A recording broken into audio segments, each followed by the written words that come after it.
Hello, everybody. This is going to be the last part on me explaining how I was diagnosed with somatic symptom disorder. I'm going to try really hard to make this quick because I don't feel very well tonight. My brother came round last week to visit my dad and I and was getting over a cold, but he spread it to my dad and now it's spread to me. So thank you, bro.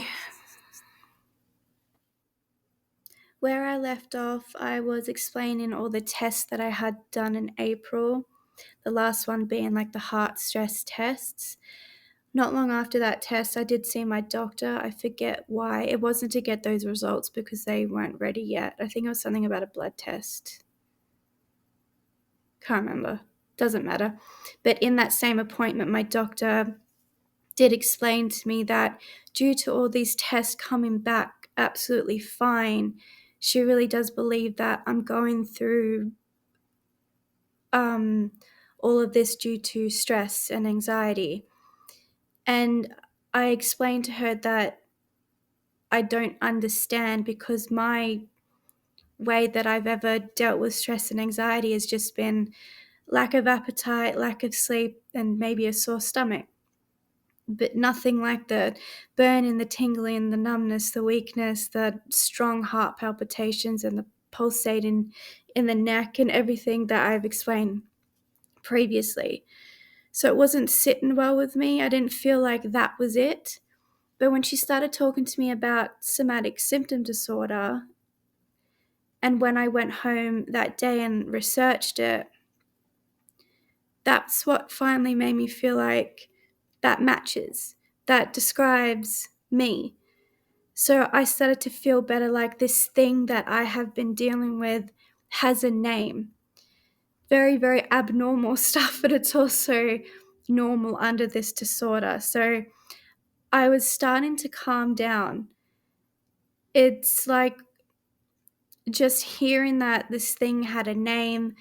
The heart palpitations were still around, but they were becoming less and less. The burning, the tingling in the face and the fingers, that was becoming less and less. The nausea was still there every day, as it is. But everything seemed to be calming down finally until I received a letter in the mail. I know that letters are sometimes sent to patients to let them know to come in if there's a test result ready or if a doctor wants to speak to you. I'm very much aware of that. But the whole pattern that I had been going through this whole time was see my doctor, get a test, book an appointment with my doctor, see my doctor. If I need another test, get the test. Like I was always booking it. I was always on top of it. But I got a letter that said, I have it, but I don't know where it is. It's in the pile over there. But it said something like, please book an appointment with your doctor regarding your test results. I instantly felt sick, dizzy, faint, and not long after that, my heart was pounding faster again. And my immediate thought was something was picked up.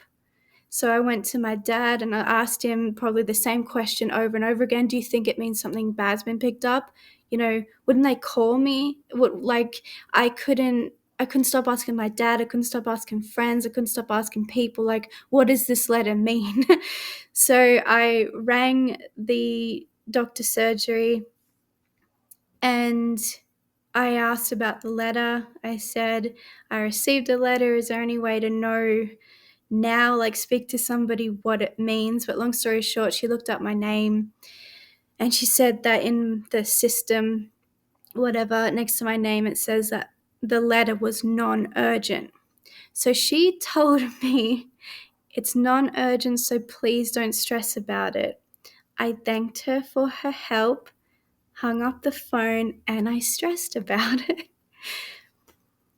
So I worried about that. I already had an appointment with my doctor probably 2 weeks after, maybe. They're very, very good doctors at this place, so it's hard to get an appointment sometimes. And I know I could see any doctor, but I don't know if this is part of the disorder or maybe it's just a personal choice, but I like to see who I'm used to, who's been with me throughout the whole thing. But I was getting impatient and spiraling again, feeling certain symptoms again, worrying that something was picked up, that I did just see anybody who I had seen before, and she's nice. But she did have my test results, and I remember sitting there again thinking, I'm going to be told something is wrong with my heart. But she said everything was fine. And again, I nearly burst into tears because I was so sick of this roller coaster, that I'm not a ride that I put myself on for fun. It's just something that was so uncontrollable. I couldn't stop worrying, even when people kept saying, don't worry, don't stress, it's okay, you're good. I couldn't stop. It's illogical. So I don't understand. I guess it's part of the disorder, constantly needing reassurance and not believing things. And she just explained to me more about what can happen if you've been through something traumatic and how your brain can handle it. And then she suggested a antidepressant. Sorry, it's emotional because I got emotional about it in another video I did when I explained that I'm on antidepressants, and it makes me sad because I know that there was issues last year where there was a lot of stress that was going on, but not that I'm any different to anyone out there, but a lot of people deal with stress. And I know for me personally, throughout my whole life, there's been a lot of stress, and a lot of it could have been avoided. A lot of the things that I dealt with, I was either pulled into, dragged into, and things I should never have seen or heard. But people didn't think about how I would react and put me through hell. And sometimes I wonder, if I hadn't have gone through even a quarter of that stuff, will I not be like I am today? Anyway, so the doctor, as much as I like this one too, she spoke about an antidepressant, and I did get a script, but I didn't take it. I didn't get it made up yet. I wanted to wait until I saw my doctor, and she suggested I go on it. I did put the name of it in another video, but I'll put it in this one too. But that's what I'm having. So what am I like today on it? It hasn't been that long. I only started on the 3rd of June. A lot of the time I feel spaced out, tired, drunk. But I've noticed I've been very mellow, which is good. I don't want to be zombified though.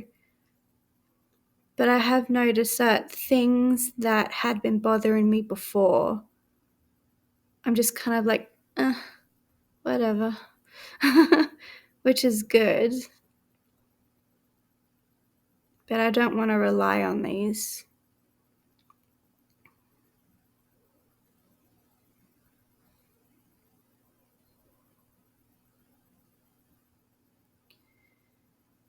But I think that's it. That's the update with everything to do with the disorder. Like I said, I'm still learning about it. I'm still a bit confused, though. I don't understand why I was sick back in November.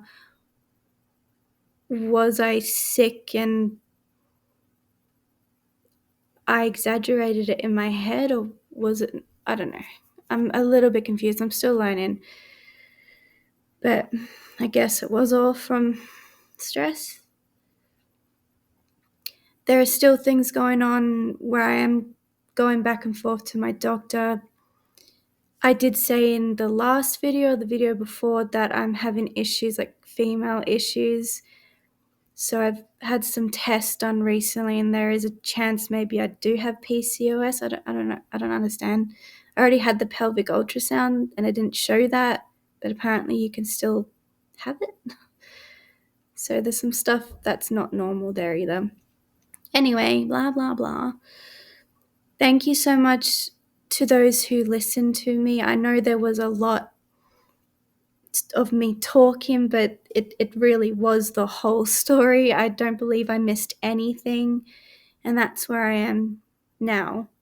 So again, if you're someone who is dealing with this or knows someone who's dealing with it, I would love to know any information at all from your experience. Yeah, that's it. Thank you very, very much. I really appreciate it. I'm hoping sorry.